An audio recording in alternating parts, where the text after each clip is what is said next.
Hi மக்களே, இன்றைக்கி விஷ்ணுபதி புண்ணிய காலம். இன்றைக்கி வீட்டிலேருந்து கிளம்பும் போது நான் 27 சம்பங்கி பூவை நான் கவுண்ட் பண்ணி எடுத்துக்கிட்டேன். ஏன்னா பலிபீடத்தை சுற்றும் போது நமக்கு கவுண்டிங்காக நான் எடுத்துக்கிட்டேன்.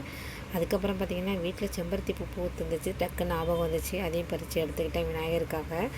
அதுக்கப்புறம் பார்த்திங்கன்னா கோயில் இங்கே பக்கத்தில் தான் இருக்குது, வாக்கபிள் டிஸ்டன்ஸில் தான் இருக்குது.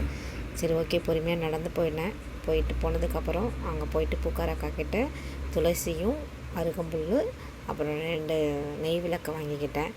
அந்த அக்கட்டை வாங்கி எடுத்துக்கிட்டு உள்ளே போனேன். உள்ளே போகிறதுக்கு முன்னாடி பார்த்தா ஷாக் ஆகிட்டேன். என்னடா அதுன்னு பார்த்தா பயங்கரமாக க்யூ நின்றுட்டு இருந்துச்சு. எப்படா போய் நம்ம போய் சுற்ற போகிறோம், 27 சுற்றணுமே, மணி 10 மணி ஆயிடுச்சு, 1/2 ஹவரில் சுற்றணுமே அப்படின்னு நினச்சிட்டு இருந்தேன். அங்கே பார்த்தா எல்லோரும் கோவிந்தா கோவிந்தா கோவிந்தான்னு சொல்லிகிட்டு இருந்தாங்க. சரி ஓகே, வெயிட் பண்ணி பார்ப்போம், சைடில் எங்கேயாவது கேப் கிடச்சா போந்துடலாம் அப்படின்னு சொல்லிட்டு வெயிட் பண்ணேன்.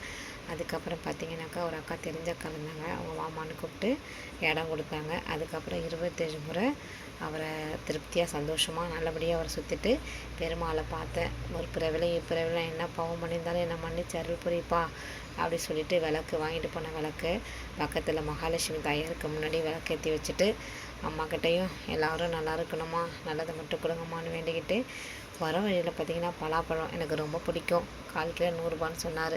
சரி, நான் தான் அண்ணாக்கிட்ட பலாப்பழத்தை வாங்கி எடுத்துக்கிட்டு வந்தேன்.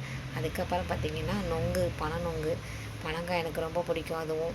அது எவ்வளோனான்னு கேட்டேன். ஒரு பீஸ் 10 ரூபானாரு. சரி 10 பீஸ் கொடுங்கண்ணான்னு சொல்லி அதையும் வாங்கிக்கிட்டு பதநீர் நாங்கள் சின்ன பிள்ளையாக இருக்கும் போது எங்கள் ஊரில் வந்து அந்த ஒரு அண்ணன் வந்து விற்பாங்க. காலைல 6 மணிக்கெலாம் வந்துடுவார். நாங்கள் சொம்பு தூக்கிட்டு ஓடுவோம். அது ஒயிட்டாக நல்லாயிருக்கும் குடிக்கிறதுக்கு. இது ஏன் எல்லோவாக இருக்குதுன்னு கேட்கும் போது அதில் சுண்ணாம்பு கலந்துருக்க மாட்டாங்க, அது ஒரிஜினலு.